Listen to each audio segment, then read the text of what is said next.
स्वागत है एक बार फिर से आप सभी लोगों का आपके अपने ऑनलाइन इंस्टीट्यूट टारगेट ऑन में। मैं एनके सिंह आप सभी लोगों का इस एनसीईआरटी आधार बैच में हार्दिक स्वागत करता हूं। आशा करूंगा कि आप सभी लोगों की पढ़ाई लिखाई का कार्य भी सुचारू रूप से अच्छे प्रकार से चल रहा होगा, बिना किसी दिक्कत के, बिना किसी परेशानी के। क्लास 6 की एनसीईआरटी को हम लोग कवर कर रहे थे चैप्टर बाय चैप्टर। आप सभी लोग देख पा रहे हैं कि आज इस क्रम में, इस श्रृंखला में आज मेरी 6ठी क्लास है और आज पूरे क्लास 6 की एनसीईआरटी कंप्लीट हो जाएगी। आप देख पा रहे होंगे थंबनेल में 3 चैप्टर लिखा गया है, जल, हमारे चारों ओर की वायु, कचरा संग्रहण एवं निपटान। ये तीनों के तीनों चैप्टर याद रख लेना, ये सबसे लास्ट के चैप्टर होते हैं क्लास 6 के। तो जब ये तीनों चैप्टर यानी कि आज की क्लास जब मैं कंप्लीट कर लूंगा, उसके पश्चात याद रख लीजिएगा कि इसके पश्चात क्लास 6 से संबंधित जितने भी सवाल बन सकते हैं, उन सारे सवालों के एमसीक्यू मैं आपके समक्ष लेकर के आऊंगा। बिल्कुल कुछ आज थोड़ा सा लेट हो गया है, कुछ तकनीकी समस्याएं थी, इसी वजह से जो है क्लास जो है आपकी लेट हो गई है। आइए बिना किसी भूमिका के आते हैं सीधे सवालों पर, यानी कि चैप्टर पर बात करना प्रारंभ करते हैं। हमारा जो चैप्टर है वो है आज का जल, यानी कि वाटर से संबंधित आज हम बातें करेंगे। याद रखना ये चैप्टर बड़ा ही महत्वपूर्ण है, खास करके आज के समय में, आज के परिप्रेक्ष्य में वाटर कंजर्वेशन यानी कि जल संरक्षण एक बहुत महत्वपूर्ण मुद्दा बना हुआ है। यूपीएससी के टॉपिक में, यूपीपीसीएस के टॉपिक में बहुत ढेर सारे सवाल यहां से पूछे जाते हैं और खास करके जब आप पत्र लेखन करने के लिए जाते हैं तब भी यहां से बहुत ढेर सारे सेगमेंट आपको मिलते हैं, देखने को आपको मिलता है। इस वजह से ये जो लोग सिविल की प्रीलिम्स परीक्षा की तैयारी कर रहे हैं उसके लिए तो महत्वपूर्ण है ही है, साथ ही साथ मेंस के अप्रोच से भी यहां से बहुत ढेर सारे सवाल मिलेंगे आपको देखने को। चलिए आप ध्यान से मेरी बात को सुनने का प्रयास करिएगा। सबसे पहले महत्वपूर्ण बात यह है कि यहां पे आपको चैप्टर शुरू करने से पहले आपको कुछ बातें लिखी गई हैं, जिसमें एनसीईआरटी ने आपके जीवन में जल की महत्वपूर्ण विशेषताओं पर प्रकाश डाला है। उसने ये कहा है कि पूरे दिन भर में आप जितने भी कार्य करते हैं उसमें जल की बहुत महत्वपूर्ण भूमिका होती है। सोच कर देखो, कल्पना करके देखो कि अगर मान लो आपके जीवन में जल न रहे, वाटर न रहे, तो फिर आपका जीवन कैसा हो जाएगा। इसने लिखा है कि सोच करके देखिए, क्या आपको यह अनुमान है कि हम एक दिन में जल की कितनी मात्रा का उपयोग करते हैं, और साथ ही साथ अगर जल न रहे हमारे जीवन में तो हमारे जीवन पर इसका क्या प्रभाव पड़ेगा। यह चैप्टर बहुत महत्वपूर्ण है, ध्यान से आगे की चीजों को लिखने और देखने का प्रयास करिएगा।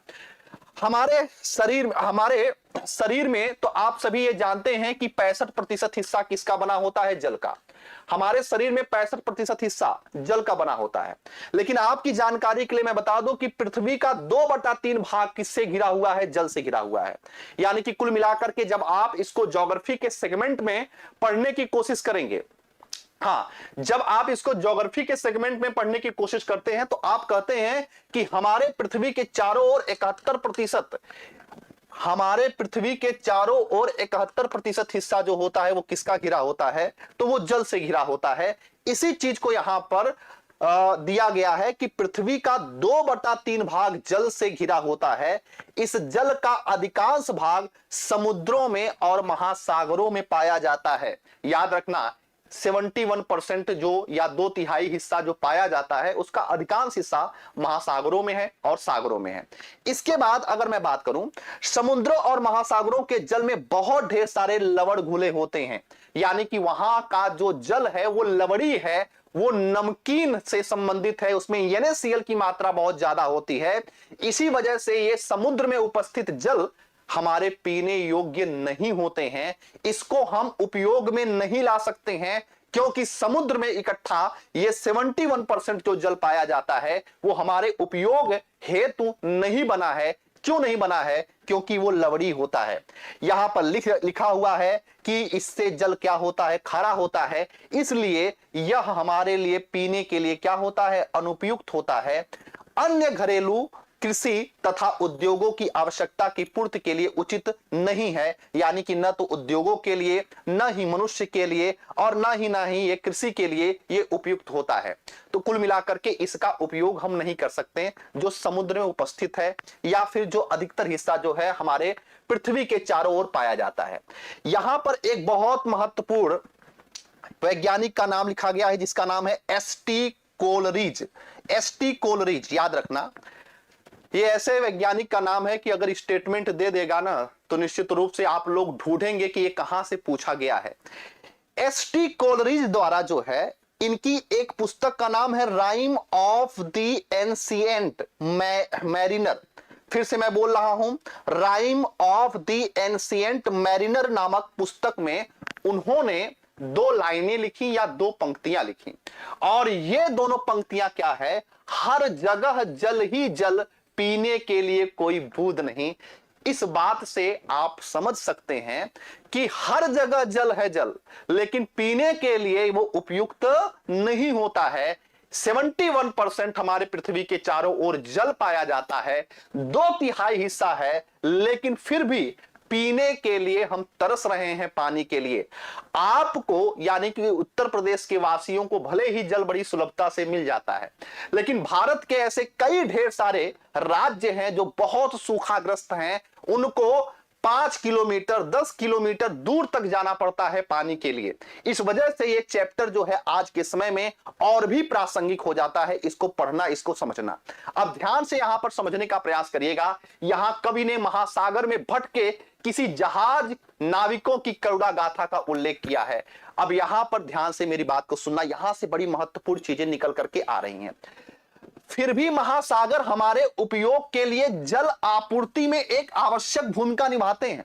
भले ही महासागर का जल पीने योग्य न हो, लेकिन याद रखना महासागर जो होता है ये बहुत इंपॉर्टेंट भूमिका निभाते हैं हमारे लिए पानी सुलभ कराने के लिए। अब देखिए कैसे, क्या आपको यह आश्चर्यजनक लगता है आखिरकार जो जल हम उपयोग करते हैं वह खारा नहीं होता? सिंपल सी बात है, जिस जल का हम उपयोग करते हैं वो खारा नहीं होता है। हम में से बहुत लोग महासागरों से बहुत अधिक दूरी पर रहते हैं। क्या इन स्थानों की जल आपूर्ति भी महासागरों पर ही निर्भर करती है? महासागरों का जल उन तालाबों, झीलों, नदियों तथा कुओं में कैसे पहुंचा जो हमें जल की आपूर्ति करते हैं? ऐसा क्यों है कि इन स्रोतों का जल किसी भी प्रकार से खारा नहीं है? यानी कि कहने का मतलब यह है कि अधिकांश जल तो महासागरों में है जो कि खारा है, लेकिन वो महासागर से वो जल जो है नदियों में कैसा आया, तालाबों में कैसे आया, कुओं में कैसे आया, जो कि हमारे पीने उपयोग हेतु बने हुए हैं, जिससे हम सिंचाई भी कर सकते हैं, जिनका उपयोग हम उद्योगों में भी कर सकते हैं। आखिरकार महासागरों से वो जल यहां पर कैसे आया, किस तरीके से आया, इसी चीज को वो समझाने की कोशिश अगले टॉपिक में करेगा। अगली चीजों को समझने का प्रयास करिएगा। इसे समझने के लिए हमें क्या समझना पड़ेगा? इसे समझने के लिए हमें वाटर साइकिल समझना पड़ेगा। वाटर साइकिल का मतलब क्या होता है? वाटर साइकिल का मतलब होता है जल चक्र। वाटर साइकिल का मतलब क्या होता है? वाटर साइकिल का मतलब होता है जल चक्र। जल चक्र हमको समझना पड़ेगा कि आखिरकार महासागरों से ये जल तालाबों में कैसे और किस तरीके से आया है। अब ध्यान से एक एक करके चीजों को समझना शुरू करिएगा। जल चक्र को समझाने के लिए मैं पहला हेडिंग पे चल रहा हूं। पहली हेडिंग लिखा है कि जल विलुप्त होने की युक्ति क्या है। यानी कि जल जो होता है वो किसी भी स्थान से कैसे विलुप्त हो जाता है, कैसे वो हट जाता है। जैसे अगर हम कपड़ा धुल करके फैला देते हैं तो कुछ देर के पश्चात जो है कपड़ा सूख गया, या तालाब आपने देखा गर्मियों में पानी भरा हुआ है, गर्मियों में सूर्य के प्रकाश के प्रभाव में आने के बाद वो सूख गया। तो आखिरकार वो जल विलुप्त कैसे हुआ, किस तरीके से हुआ? तो आपने ये पढ़ लिया है कि एक प्रक्रिया होती है जिसमें हमने आपको बताया है वाष्पीकरण की प्रक्रिया। वाष्पीकरण एक ऐसी प्रक्रिया होती है जिस प्रक्रिया के माध्यम से कोई द्रव, कोई लिक्विड जो होता है वो वाष्प में बदल जाता है, वो वाष्प में तब्दील हो जाता है। तो याद रख लेना, ये कपड़ों को हमने धुला, उसमें जो पानी है, तालाबों में जो पानी है, नालियों में जो पानी है, पोखरों में जो पानी है, तालाबों में जो पानी है, वो क्या हुआ, वेपराइजेशन की प्रक्रिया के द्वारा वो वहां से हट करके कहां पे आ गया, वायु में आ गया, वायु में। और वायु में जब पानी आता है तो इसी को हम कहते हैं वाटर वेपर, इसी को हम कहते हैं जल वाष्प।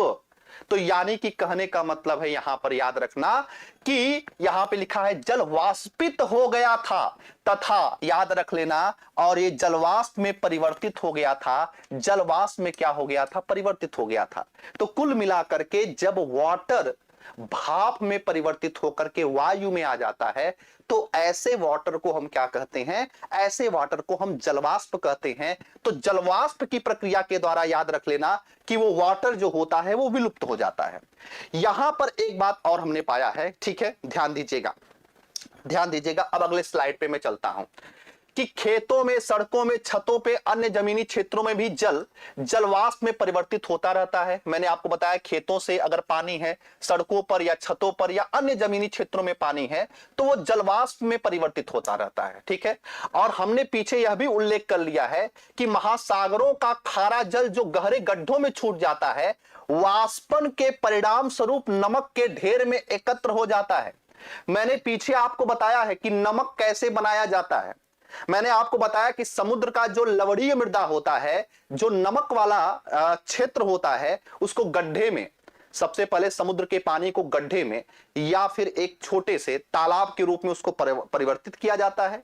फिर धीरे धीरे वो जल वाष्पित हो जाता है, और जब जल वाष्पित हो जाता है तो नीचे बचा हुआ नमक को हम रिफाइंड करके प्रयोग में लाते हैं।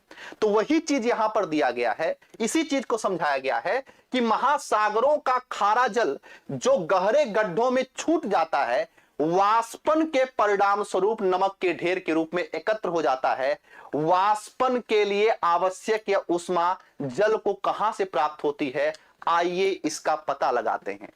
मैंने आपको बताया है कि चाहे ठोस से द्रव में परिवर्तन हो या द्रव से गैस में परिवर्तन हो, ऊष्मा तो चाहिए। अब ये ऊष्मा कैसे मिली, तालाब का पानी कैसे जलवाष्प में परिवर्तित हो गया? जलवाष्प में परिवर्तन हुआ है तो निश्चित रूप से उसमें कुछ न कुछ ऊष्मा लगी होगी। वो ऊष्मा कहां से मिली है, अब इसको बताने का प्रयास किया गया है कि पौधों द्वारा जो होता है जल की क्षति, ठीक है। आइए सबसे पहले हम समझते हैं पौधों द्वारा जल की क्षति कैसे होती है। हाँ देखो, ये सारी की सारी बातें देखो मैंने आपको समझाने का प्रयास किया था पहले इस सेगमेंट में, फिर से मैं इस चीज को बताने का प्रयास कर रहा हूं। देखिए, एडवांस लेवल पे आप जब जाते हैं तो आप कहते हैं कि ये जो ठोस है और ये जो द्रव है और ये जो गैस है, ध्यान से सुनना, ठोस से द्रव में परिवर्तन अगर होगा या द्रव से गैस में परिवर्तन होगा तो बिना तापमान को बढ़ाए, बिना टेम्परेचर को बढ़ाए ये परिवर्तन नहीं हो सकता। बिना टेम्परेचर को बढ़ाए ये परिवर्तन नहीं हो सकता, तापमान बढ़ाना ही पड़ेगा, तभी याद रख लेना, तभी ये अवस्था में परिवर्तन संभव है, नहीं तो नहीं। तो अगर कोई द्रव गैस में परिवर्तित हुआ है तो निश्चित रूप से तापमान उसको कहीं मिला होगा, तभी ये परिवर्तन देखने को मिला है। और साथ ही साथ एक चीज और मैं बता दूं, अगर कभी भी गैस से द्रव में परिवर्तन होना या फिर द्रव से ठोस में परिवर्तन अगर होगा तो इसके लिए टेम्परेचर आपको क्या चाहिए, इसके लिए टेम्परेचर आपको गिराना पड़ेगा। टेम्परेचर क्या करना पड़ेगा, टेम्परेचर गिराना पड़ेगा। कहने का मतलब है जब गैस को आप ठंडा करेंगे तब द्रव में परिवर्तन होगा, और जब द्रव को जब आप ठंडा करेंगे तो किसमें परिवर्तन होगा, ठोस में परिवर्तन होगा। तो इधर से इधर जाने के लिए तापमान बढ़ाना पड़ेगा, यानी कि गर्म करना पड़ेगा, और इधर से इधर जाने के लिए आपको उसको क्या करना पड़ेगा, ठंडा करना पड़ेगा। इसी चीज को यहां पर बयां करने का प्रयास किया गया है इस सेगमेंट में। अब यहां पर ध्यान दीजिएगा, अगला टॉपिक पर हम आएंगे कि पौधों द्वारा जल की क्षति कैसे होती है, यानी कि पौधे कैसे जल की क्षति करते हैं, वो भी जल को क्षति करते हैं। एक पॉइंट आपने समझ लिया है कि तालाबों से, नालियों से, पोखरों से पानी जो होता है जलवाष्प के रूप में वायु में आ गया, पॉइंट नंबर 1। पॉइंट नंबर 2 देखिएगा, पौधे वाष्पोत्सर्जन की क्रिया करते हैं। आपको मैंने बताया था कि एक एक्टिविटी आपने पीछे पढ़ा है कि जब पौधे की पत्तियों पर आप झिल्ली बांध देते थे तो कुछ दिनों के पश्चात उस झिल्ली में पानी आ जाता था। यानी कि पौधे वाष्पोत्सर्जन क्रिया करते हैं और वाष्पोत्सर्जन की क्रिया के माध्यम से वो जल को क्या करते थे, वायु में जलवाष्प के रूप में क्या करते थे, बदलते थे। ये चीज आपने पढ़ लिया है पिछले सेगमेंट में। आपको मैंने खूब अच्छे तरीके से पढ़ाया है कि रेगिस्तान में पानी नहीं मिलता है, इसी वजह से वहां के पौधों की पत्तियां कांटों के रूप में बदल जाती। आपको मैंने यह बताने का प्रयास किया है कि यह जो वाष्पोत्सर्जन की प्रक्रिया होती है, यह पौधों की पत्तियों में पाए जाने वाले रंध्र के माध्यम से होती है, स्टोमेटा के माध्यम से होती है। तो वाष्पोत्सर्जन के माध्यम से भी जल को वायु में छोड़ा जाता है, यानी कि जलवाष्प के रूप में बदला जाता है। यहां पर ध्यान से समझो, एक जलवाष्प की प्रक्रिया को समझो, और यहां पे आप जब समझोगे तब आपको आश्चर्य होगा निश्चित रूप से। देखो, बूझो, मैंने आपको बताया दो कैरेक्टर हैं एनसीईआरटी में, एक बूझो है, एक पहेली है।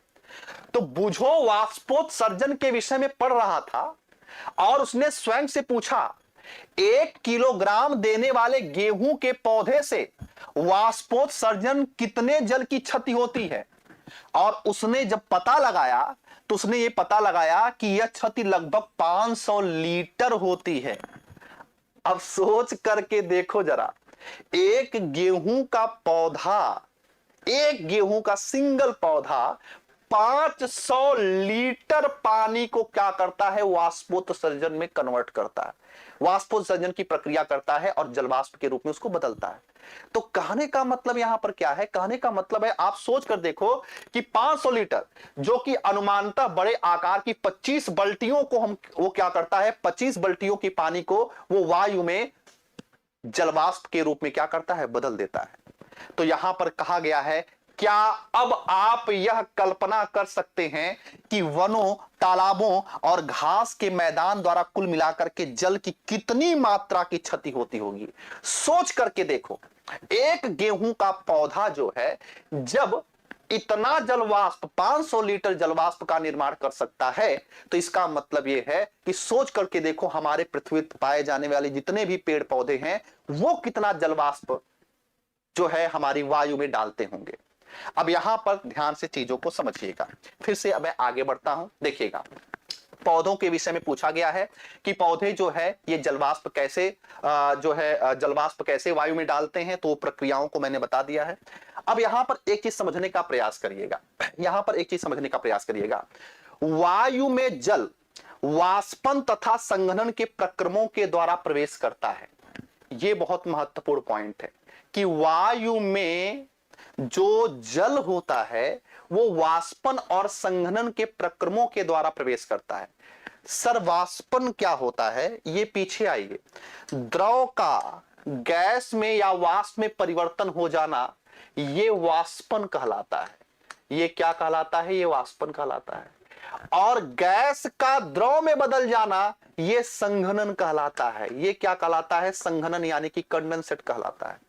ध्यान से मेरी बात सुनना, जब गैस को ठंडा किया जाता है और द्रव में बदलता है तो वो प्रक्रिया संघनन, और जब द्रव को गर्म किया जाता है और वो गैस में बदलता है तो इस प्रक्रिया को क्या बोलते हैं, वाष्पन कहते हैं। तो ये वाष्पन की प्रक्रिया और संघनन की प्रक्रिया के माध्यम से ही जल जो होता है वो वायु में आता है। अब इसी चीज को ध्यान से और समझने का प्रयास करिए।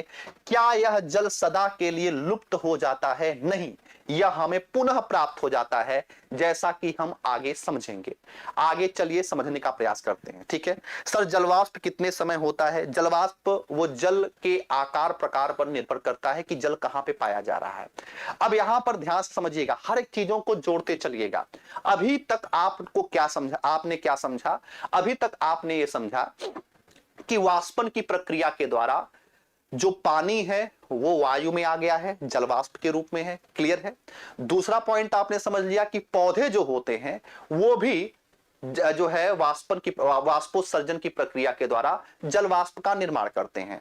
तो दो माध्यम ऐसे हो गए जहां से वायु में जल यानी कि जलवाष्प के रूप में आ गया है। अब कहानी को लेकर के आगे बढ़ते हैं। बादल कैसे बनते हैं इसमें बताया गया है कि बादल का निर्माण कैसे होता है। इसके लिए उसने एक एक्टिविटी दिया है, एक क्रियाकलाप दिया है जिसको बहुत आसानी से आप समझ सकते हैं। इसने एक ग्लास लिया है, ग्लास में पानी भरा हुआ है और उसमें बर्फ डाल दिया। ग्लास है, ग्लास में पानी है और पानी में क्या डाल दिया, बर्फ डाल दिया। जब उसने बर्फ को डाला तो इसने ये देखा कि बर्फ डालने के पश्चात ग्लास के चारों ओर पानी की छोटी छोटी छोटी छोटी बूंदें आ गई। अब उसने ये क्वेश्चन पूछा कि ये छोटी छोटी बूंदें क्यों आई या कैसे आई, ग्लास में बर्फ डालने पर ये बूंदें कहां से आई। तो ये बूंदें आई संघनन की प्रक्रिया के द्वारा। किस प्रक्रिया के द्वारा, संघनन प्रक्रिया के द्वारा। इसने लिखा है ग्लास के बाहरी सतह पर जल की बूंदें कहां से आती हैं, बर्फ युक्त जल से भरे गिलास की बाहरी सतह बाहर की हवा को क्या कर देती है, ठंडा। यहां पर जो वायु है इस वायु को क्या कर देती है, वो ठंडा, और ठंडा जलवाष्प गिलास की सतह पर संघनित हो जाती है, संघनित हो जाती है। संघनन के इस प्रक्रम को हम अध्याय में पीछे समझ चुके हैं। यानी कि संघनन की प्रक्रिया के द्वारा ये जो जलवाष्प है, ये जलवाष्प ठंडा हो गया और ठंडा होने के पश्चात द्रव के रूप में क्या हुआ, ग्लास पे दिखाई देने लगा। फिर से मैं इसको समझाने की कोशिश करता हूं, बहुत ढेर सारे लोगों को हो सकता है ये समझ में ना आया हो। जैसे समझिए इस बात को, ये ग्लास है और ये पानी भरा हुआ है, ये पानी भरा हुआ है, ठीक है। चलिए, और इसके चारों ओर क्या है, इसके चारों ओर वायु है। इसके चारों ओर क्या है, इसके चारों ओर वायु है। और वायु में क्या है, वायु में जलवाष्प है, याद रखना, वायु में जलवाष्प है, जलवाष्प है, वायु में जलवाष्प है, ठीक है। अब इसमें आपने क्या डाला, इसमें आपने बर्फ डाला, इसमें आपने बर्फ डाल दिया। अब बर्फ डाला तो बर्फ कैसा होता है, ठंडा। जब ये ठंडा, ये सतह ठंडा हो गई तो इसके संपर्क में जो आएगा वो भी ठंडा हो गया, यानी कि ये भी ठंडा हो गया। तो जब किसी गैस को ठंडा किया जाता है तो उस प्रक्रिया को क्या नाम देते हैं, संघनन। और संघनन की प्रक्रिया के बाद कोई चीज किसमें बदल जाता है, द्रव में। तो ये द्रव के रूप में, यानी कि जल की बूंदों के रूप में दिखाई देना शुरू कर दी। इसी वजह से आपको समझ में आ गया होगा कि ये जल कहां से ग्लास की बाहरी सतह पर आया। ठीक है, अब चले आगे। कोई दिक्कत यहां तक, कोई परेशानी? तो आपको यह समझ में आ गया कहां से जल उस पानी पर आया, सॉरी उस गिलास पे कहां से ये जल आया, ये आपको समझ में आ गया। अब आपको समझना है, या मैं समझा रहा था कि बादल कैसे बनते हैं, बादल की प्रक्रिया कैसे और किस तरीके से बनती है, यहां पर समझाया गया है। जल को पृथ्वी के पृष्ठ पर पुनः वापस लाने संघनन प्रक्रम की एक महत्वपूर्ण भूमिका है। ठीक है, यह कैसे होता है, जैसे जैसे हम पृथ्वी के पृष्ठ से ऊपर जाते हैं वैसे वैसे तापमान क्या होता है, कम होता है। अब इस चीज को ध्यान से समझने का प्रयास करिए।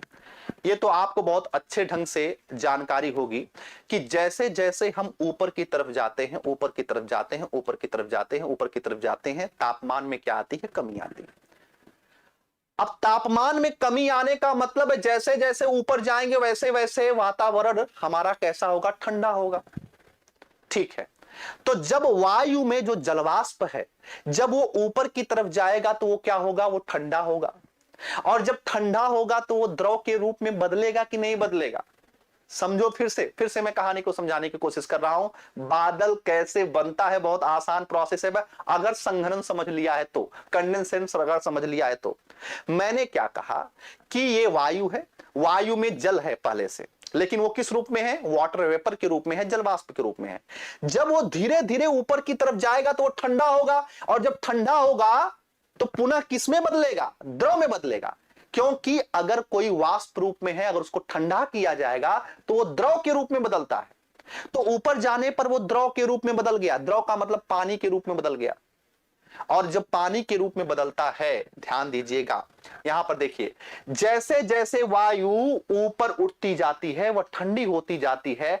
पर्याप्त ऊंचाई पर वायु इतनी ठंडी हो जाती है कि उसमें उपस्थित जलवाष्प संघनित होकर के छोटी छोटी जल की बूंदें, जिन्हें जल कणिका कहा जाता है, जल कणिका में परिवर्तित हो जाती हैं। और यही छोटी छोटी जल कणिकाएं जो वायु में तैरती हैं, इन्हीं को हम क्या कहते हैं, इन्हीं को हम क्या कहते हैं, इन्हीं को हम बादल कहते हैं। इसी को हम क्या कहते हैं, इसी को हम बादल कहते हैं। इसी को हम क्या कहते हैं, इसी को हम बादल कहते हैं।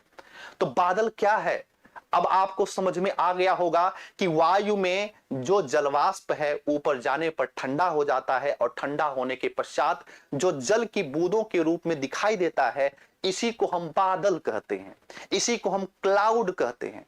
और यही क्लाउड, यही बादल, आगे भी लिखा गया है कि यही जल कणिकाएं, यही जब जल कणिकाएं जो है जब आपस में मिलकर एक बड़े आकार की जल की बूंदें बनाती हैं, और यही याद रख लीजिएगा, यही वर्षा के रूप में पृथ्वी पर हमको दिखाई देती है। तो आपको ये खूब अच्छे तरीके से समझ में आ गया होगा कि बादल कैसे बनता है और बरसात कैसे होती है। लिखा है, इनमें से कुछ जल की बूंदें इतनी भारी हो जाती हैं कि वे नीचे की ओर गिरने लगती हैं। इन गिरती हुई बूंदों को ही हम क्या कहते हैं, वर्षा कहते हैं। विशेष परिस्थितियों में ये ओले और हिम का भी निर्माण करती हैं। तो यहां से कुल मिलाकर के 2-3 चीजें हमको समझ में आई। पहली चीज क्या, इस प्रकार वाष्पन और वाष्पोत्सर्जन द्वारा जल वायु में चला जाता है, बादल बनते हैं और वर्षा, ओले तथा हिम के रूप में पुनः धरती पर आ जाते हैं। समझ में आ रहा है? ये लाइन बड़ी महत्वपूर्ण है, ये लाइन बहुत महत्वपूर्ण है। ये समझ में आया कि नहीं समझ में आया? इस प्रकार वाष्पन और वाष्पोत्सर्जन के द्वारा वायु में चला जाता है और बादल बनते हैं, पुनः जो होता है वह नदियों में चला आता है या वर्षा ओलों के रूप में पुनः धरती पे चला आता है। आज बारिश हो रही है, चलिए बहुत अच्छी बात है। अब इसके बाद आगे बात कर लेते हैं। यहां तक किसी को कोई दिक्कत है तो एक बार कमेंट्स करके हमको बता दें। यहां तक किसी को कोई समस्या है तो आप हमको बता दें। बादल कैसे बनते हैं ये समझ में आ गया, बादल किस तरीके से निर्मित होते हैं समझ में आ गया। हाँ, अब इसके बाद आगे की कहानी को ध्यान समझिएगा। पुनः अब महासागरों की ओर बरसात होगी। ध्यान दो, बरसात हुई, सबसे पहले क्या हुआ, वाष्पोत्सर्जन के माध्यम से जल कहां पे गया, वायु में गया। वायु ठंडा हुई, बरसात के रूप में पुनः पृथ्वी पर आई। पृथ्वी पर जब आई तो पुनः वो नदियों में, तालाबों में गई और नदियों तालाबों के माध्यम से पुनः महासागरों में चली जाती है। इसी चीज को यहां पे समझाने का प्रयास किया गया। ध्यान दीजिएगा, वर्षा तथा हिम के रूप में पृथ्वी के विभिन्न भागों में आए जल का क्या होता है, प्रायः समस्त भूपृष्ठ महासागरों के तल से ऊंचे होते हैं। इसको इस तरीके से समझने का प्रयास करिएगा। यहां पर चीजों को देखिएगा, यहां पे चीजों को समझिएगा। जब बरसात होती है ना बाबू, जब बरसात, ठीक है मैं पीडीएफ फर्स्ट का मैं सेंड कर दूंगा, अभी जो मैं समझाने की कोशिश कर रहा हूं उसको समझने का प्रयास करिए।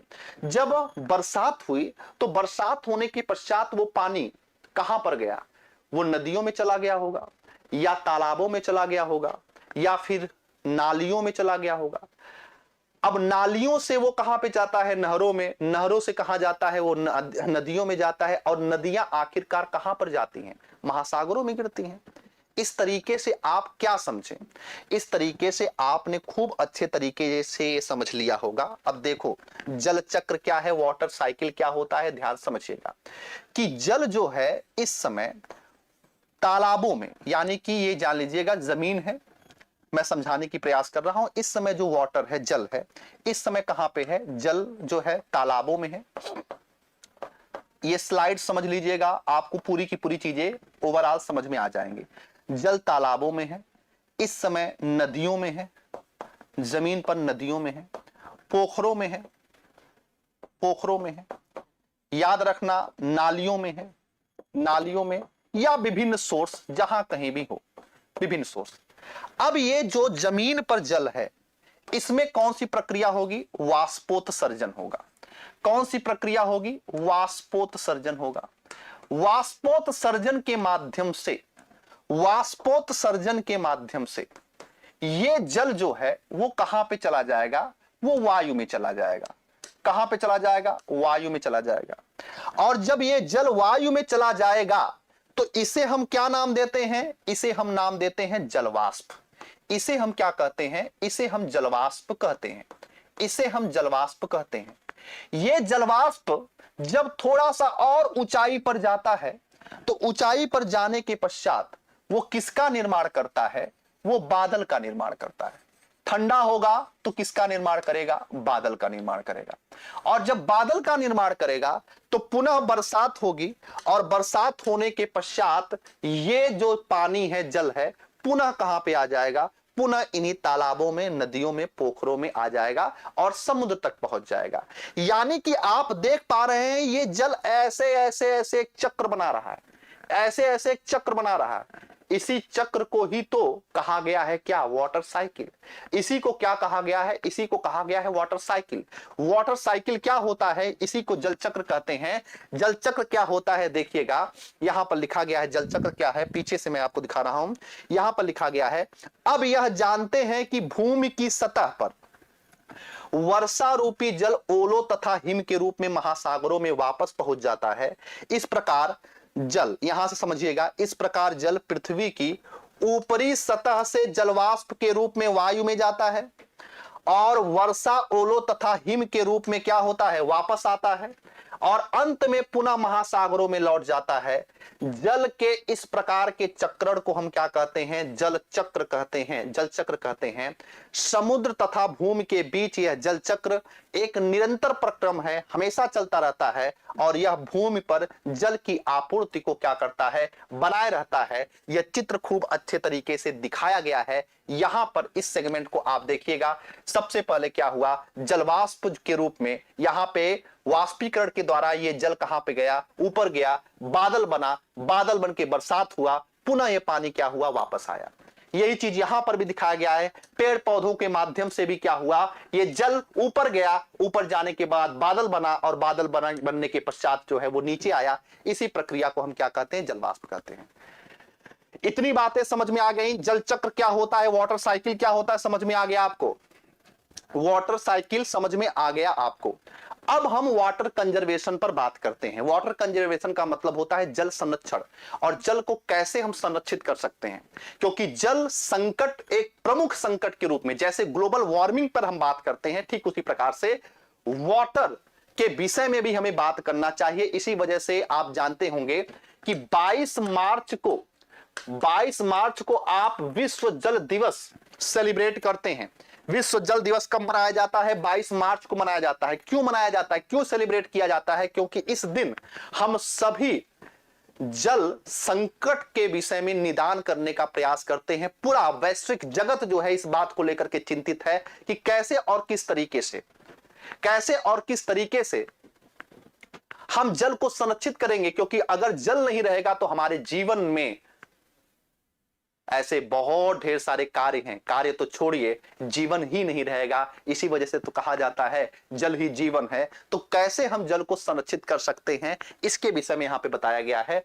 तो जल को संरक्षित करने के लिए, ठीक है, जल को संरक्षित करने के लिए सबसे बड़ा जो महत्वपूर्ण इसने बात बताया है कि वर्षा के जल का हमें क्या करना चाहिए? संग्रहण करना चाहिए।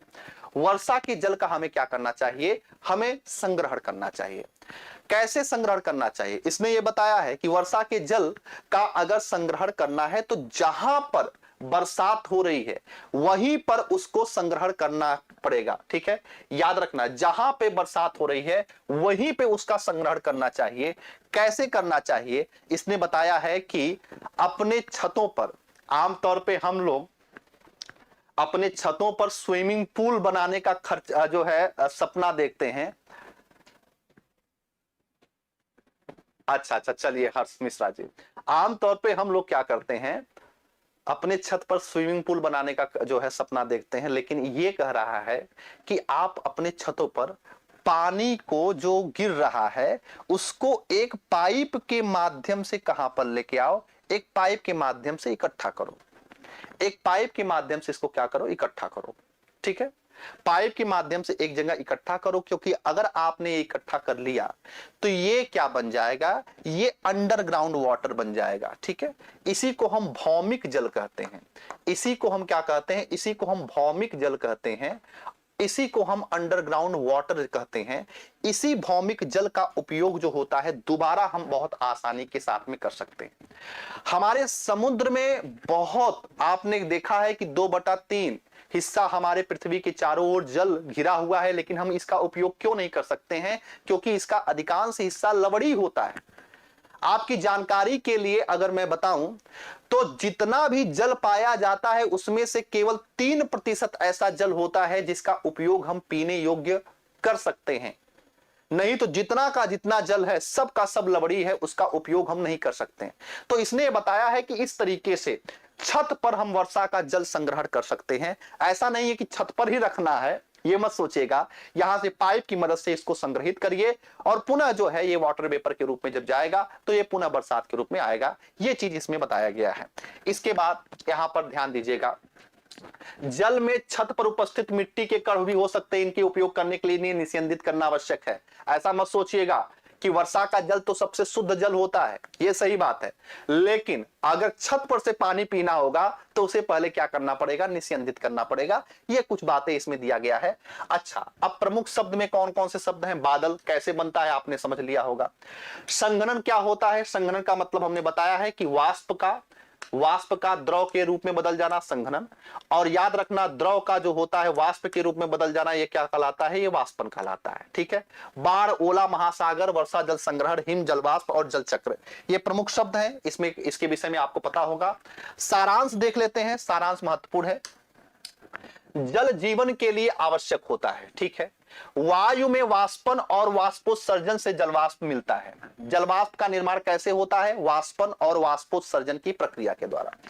जलवाष्प वायु में संघनित होकर छोटी छोटी जल की बूंदें बनाती हैं जो बादल के जैसी दिखाई देते हैं। बहुत सी छोटी जल की बूंदें परस्पर मिलकर के वर्षा, हिम और ओले का भी निर्माण करती हैं। वर्षा, ओले और हिम नदियां, झीलें, तालाब, कुओं मिट्टी के जल में पुनः पूर्ति करते हैं। महासागरों तथा जलीय भागों के बीच जल का चक्रण जो होता है वो जल चक्र कहलाता है। अत्यधिक वर्षा से बाढ़ आती है, जबकि लंबे समय तक वर्षा न होने पर सूखाग्रस्त होता है। पृथ्वी पर उपयोग करने योग्य जल की मात्रा सीमित है, इसलिए विवेकपूर्ण इसका आवश्यक उपयोग करना चाहिए। ठीक है। चलिए अब बढ़ जाते हैं अगले टॉपिक पर। आते हैं हमारे चारों ओर की वायु। हमारे चारों ओर की वायु के विषय में, या आप यहां पे वायुमंडल के विषय में एक बेसिक जानकारी ले लेंगे। इसमें यह कहा गया है कि वायु क्या करती है? स्थान घेरती है। यह बोतल के पूरे स्थान में भर जाती है। यह हमारे चारों ओर उपस्थित है। वायु का कोई रंग नहीं होता है, इससे आर पार देख सकते हैं, यानी कि यह पारदर्शी होती है। और याद रखना, हमारे ऊपर एक वायु का लंबा विस्तार है, एक परत है। इसी को हम क्या कहते हैं? इसी को हम वायुमंडल कहते हैं। मैं आपको आसान करने की कोशिश करता हूं। आपने द्रव्य यानी कि मैटर पढ़ा होगा। मैटर में आप कहते हैं कि मैटर की 3 अवस्थाएं होती हैं, एक ठोस होता है, एक द्रव होता है, एक गैस होता है। तो जब आप द्रव्य किसे कहते हैं कि डिफिनीशन ढूंढने का प्रयास करते हो, तो आप ये ढूंढते हो कि द्रव्य वो होता है जिसका एक निश्चित द्रव्यमान हो, जो स्थान घेरता हो, उसी को आप द्रव्य कहते हैं। तो वायु भी स्थान घेरता है, इसी वजह से इसको द्रव्य की श्रेणी में रखा जाता है। पारदर्शी होता है, रंगहीन होता है, और याद रखना गंधहीन भी होता है। और हमारे चारों ओर जो ऊपर वायु की परत है, इसी को हम क्या कहते हैं? वायुमंडल कहते हैं। पर्वतारोही ऊंचे पर्वतों पर जब चढ़ते हैं तो वो ऑक्सीजन के सिलेंडर लेकर जाते हैं। आपको मैंने बताया है ऑक्सीजन के साथ में यहां पर हीलियम भी भरा रहता है। ये जो सिलेंडर है O2 तो रहता है, लेकिन याद रखना हीलियम भी रहता है। क्यों ऐसा होता है? क्योंकि जब ऊंचाई पर हम जाते हैं तो धीरे धीरे क्या होता है? वायु दाब, जिसको हम बोलते हैं एटमॉस्फेरिक प्रेशर, वायु दाब कम होने लगता है। वायु दाब कम होने की वजह से हमको श्वास लेने में क्या होती है? समस्या होती है। इसी वजह से हम या कोई पर्वतारोही जो होता है वो अपने साथ में ऑक्सीजन का सिलेंडर लेकर के जाता है। वायु किससे मिलकर बना होता है? तो यहां पर ये बताया गया है कि पहले के समय में लोग सोचते थे वायु केवल एक ही पदार्थ है, लेकिन बाद में सिद्ध हो चुका है कि वायु अनेक गैसों का एक क्या है? मिश्रण है। मिश्रण। जब इसी को आप एडवांस लेवल पर पढ़ते हैं तो आगे चलकर मैं बताऊंगा कि यह वायु जो होता है यह एक समांग मिश्रण होता है, यानी कि होमोजीनियस मिक्सचर होता है। होमोजीनियस समांग मिश्रण होता है। याद रखना, वायु अनेक गैसों का मिश्रण होता है। यह मिश्रण किस प्रकार का है, आइए एक एक करके इस मिश्रण के मुख्य अवयवों के बारे में पता लगाएं। पहला जो इसका मिश्रण है होता है वो होता है जल वाष्प, यानी कि वाटर वेपर। आपकी वायु में वाटर वेपर पाया जाता है। अब ये आपको बताने की आवश्यकता नहीं है वो वाटर वेपर कहां से आया। वो वाटर वेपर आया पौधों से और साथ ही साथ वाष्पीकरण की प्रक्रिया के द्वारा। पौधों से और वाष्पीकरण की प्रक्रिया के द्वारा ये जलवाष्प जो है हमारी वायु में आया। ठीक है, अब यहां पर एक उसने बताया है कि वायु में और दूसरा क्या होता है, तो वायु में ऑक्सीजन भी होता है। वायु में क्या होता है, ऑक्सीजन होता है। कैसे ये प्रूफ होगा कि वायु में ऑक्सीजन है, तो इसने मोमबत्ती को जलाया और उसके ऊपर ग्लास रख दिया। जब तक ऑक्सीजन उस ग्लास के अंदर थी तब तक तो जलता रहा, लेकिन कुछ देर के पश्चात मोमबत्ती बुझ जाती है और इससे प्रूफ हो जाता है कि भैया ऑक्सीजन समाप्त हो गया, क्योंकि ऑक्सीजन ही एक ऐसी गैस होती है जो जलने में सहायता करती है। ऑक्सीजन ही एक ऐसी गैस होती है जो जलने में क्या करती है, सहायता करती है। ऑक्सीजन समाप्त हो गया, इसी वजह से मोमबत्ती बुझ गई। तो इससे यह प्रूफ हो गया कि वायु में ऑक्सीजन भी पाया जाता है। ठीक है, इसके बाद बात करते हैं वायु में कार्बन डाइऑक्साइड भी पाया जाता है। कार्बन डाइऑक्साइड भी पाया जाता है। पहले नाइट्रोजन की बात करते हैं।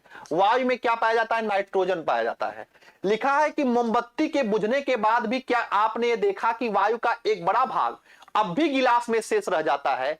यह सूचित करता है कि वायु के कुछ अवयव जलने में सहायक नहीं होते हैं।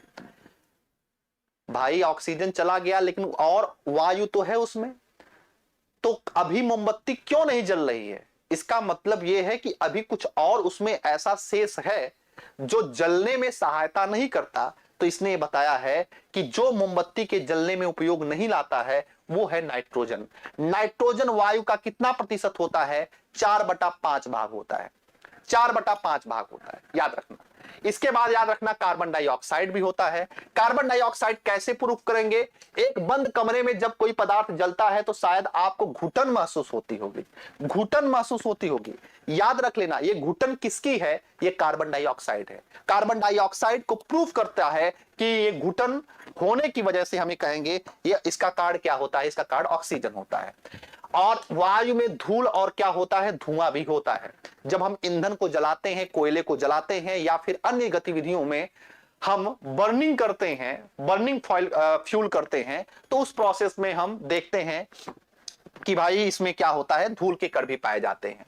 अब यहां पर ओवरऑल सारी बातों का निचोड़ यह है कि वायु विभिन्न गैसों का मिश्रण होता है, वायु समांगी मिश्रण होता है। और याद रखना वायु में नाइट्रोजन सबसे ज्यादा पाया जाता है 78%, वायु में ऑक्सीजन पाया जाता है 20.9%, वायु में कार्बन डाइऑक्साइड पाया जाता है 0.03%, जलवाष्प भी होता है और वायु में आर्गन भी होता है 0.93%, 0.93% आर्गन। और आप को जानना है, यहां पर एक जानकारी और अपने दिमाग में ऐड करना है कि हीलियम, नियॉन, आर्गन, क्रिप्टॉन, जेनान, इन सभी के सभी अक्रिय गैसों में केवल और केवल आर्गन गैस ही पाया जाता है हमारे वायु में। बाकी और कोई अक्रिय गैस हमारे वायु में मौजूद नहीं होती है। वो अलग मुद्दा है कि जब भूकंप आने वाला होता है तो रेडॉन गैस की मात्रा क्या होती है, बढ़ जाती है। तो एकमात्र अक्रिय गैस जो हमारे वायुमंडल में पाई जाती है वो कितना होता, वो आर्गन होती है। वो कितना होता है, 0.93%। कितना होता है, 0.93% होती है। इसको याद रख लेना, ठीक है। अब यहां पर चीजें चलती हैं, पानी तथा मिट्टी में रहने वाले जीव और पौधे को ऑक्सीजन कैसे मिलता है। अगला टॉपिक ये है कि पानी में जो जीव रहता है और जो मिट्टी में जीव रहते हैं उनको ऑक्सीजन कैसे मिलता है। ऑक्सीजन सबको जरूरी है, ऑक्सीजन सब सारे प्राणियों को जरूरी है। तो जो हम तो वायु में घुली हुई ऑक्सीजन को ले रहे हैं, लेकिन जो पानी में है और जो मिट्टी में है वो दोनों प्राणी या वो दोनों एनिमल कैसे और किस तरीके से ऑक्सीजन को ग्रहण करते हैं। तो यहां पर ध्यान दीजिएगा, एक पहले एक्सपेरिमेंट और उसके बाद ये प्रूफ किया जाता है। जब पानी को गर्म किया गया, यहां पे लिखे, जब पानी को गर्म किया गया तो पानी में क्या हुआ, बुलबुला बुलबुला बुलबुला दिखाई दिया। ये बुलबुला क्या है, ये बुलबुला किसका है? जब पानी लिया गया तो और उसको गर्म किया गया तो उसमें क्या हुआ, बुलबुला दिखाई दिया गया। ये बुलबुले पानी में घुली हुई वायु के कारण ही बनते हैं। अगर ये पानी में अगर वायु नहीं घुला होता तो ये बुलबुला कभी नहीं बनता। इसका मतलब ये है कि पानी में वायु आसानी से घुल जाता है और इसी घुली हुई वायु को या ऑक्सीजन को जो जलीय जीव होते हैं जैसे कि मछलियां क्या करते हैं, ग्रहण करते हैं। यहां पर लिखा गया है कि जो जीव पानी में रहते हैं वे श्वसन के लिए पानी में घुली हुई ऑक्सीजन को क्या करते हैं, उपयोग करते हैं। अब यहां पर सवाल ये उठता है कि पानी का मसला तो समझ में आ गया सर, पानी का मसला समझ में आ गया कि पानी में रहने वाले जीव जो हैं वो पानी में घुली हुई ऑक्सीजन को ले लेते हैं, लेकिन सर जो मिट्टी के अंदर रहते हैं वो कैसे लेते हैं? तो मिट्टी में भी ऑक्सीजन पाया जाता है। इसको इसने प्रूव किया, एनसीईआरटी ने, कैसे मिट्टी में ऑक्सीजन पाया जाता है। तो वो आगे चलकर एक एक्सपेरिमेंट करता है। क्या एक्सपेरिमेंट करता है कि वो गिलास में मिट्टी लेता है और उसके बाद उसमें पानी डालता है।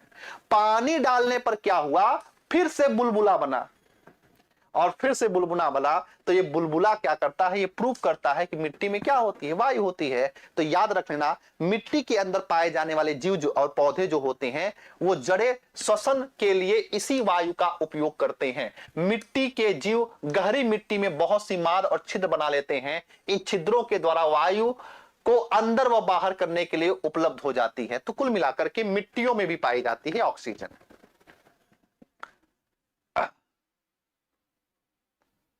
हाँ बिल्कुल श्याम जी, हम लोग नाइट्रोजन को भी इनहेल करते हैं, कार्बन डाइऑक्साइड को भी इनहेल करते हैं, नाइट्रोजन को भी इनहेल करते हैं, ऑक्सीजन को भी इनहेल करते हैं। हम वायु को ग्रहण करते हैं, न कि ऑक्सीजन को।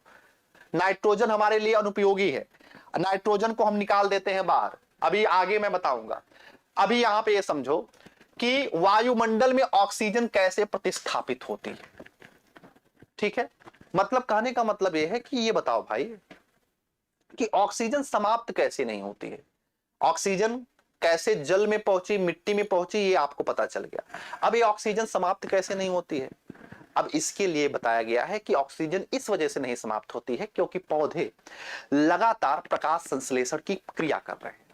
और प्रकाश संश्लेषण की क्रिया वह क्रिया होती है जिसमें पौधे ऑक्सीजन को क्या करते हैं, मुक्त करते हैं। आपने पढ़ा होगा, आपने रिएक्शन पढ़ा होगा, प्रकाश संश्लेषण का क्या है, 6CO2 plus 12H2O is equal to C6H12O6 plus 6H2O plus 6O2 यानी ऑक्सीजन निकलता है।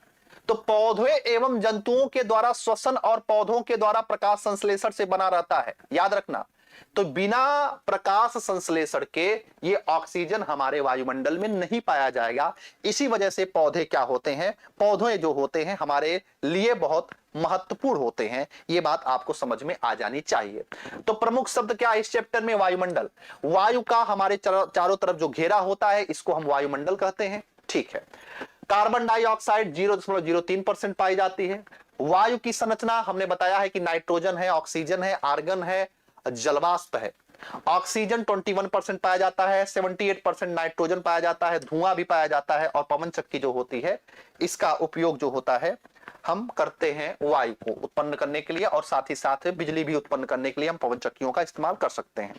अब यहां पर आगे बढ़ते हैं। सारांश क्या है, वायु प्रत्येक स्थान पर मिलती है। हम वायु को देख नहीं सकते परंतु इसका अनुभव कर सकते हैं।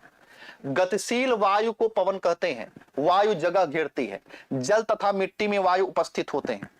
वायु नाइट्रोजन, ऑक्सीजन, कार्बन डाइऑक्साइड और जलवाष्प और कुछ अन्य चीजों से मिलकर बना होता है। ऑक्सीजन ज्वलन में सहायक होती है और श्वसन के लिए आवश्यकता होती है। मैंने आपको कई बार अपने सेगमेंट में बताया है कि ऑक्सीजन जलने में सहायता करती है और हाइड्रोजन जलता है। हाइड्रोजन जलता है, हाइड्रोजन जलता है। ठीक है, हाइड्रोजन जलता है और ऑक्सीजन जलने में क्या करता है, सहायता करता है। वायु की वह परत जो पृथ्वी को घेरे रहती है उसे हम क्या कहते हैं, वायुमंडल कहते हैं। पृथ्वी पर जीवन के लिए वायुमंडल आवश्यक होता है। जलीय प्राणी श्वसन के लिए जल में घुली हुई वायु का उपयोग करते हैं। वायु में ऑक्सीजन तथा कार्बन डाइऑक्साइड का आदान प्रदान करने के लिए पौधे और जंतु एक साथ एक दूसरे पर निर्भर करते हैं। जंतु क्या करता है, कार्बन डाइऑक्साइड छोड़ता है और इसी कार्बन डाइऑक्साइड को प्राप्त करके पौधा क्या करता है, ऑक्सीजन पुनः किसको देता है, जो है पौधों को देता, मनुष्य को देता है या प्राणियों को देता है। तो ये पौधे और जंतु जो होते हैं ये कार्बन डाइऑक्साइड और ऑक्सीजन की मात्रा को एक दूसरे से मिलकर के नियंत्रित करते हैं। आशा करूंगा यहां तक चीजें समझ में आई होंगी। चलिए अब लास्ट चैप्टर पे बढ़ जाते हैं। बताइए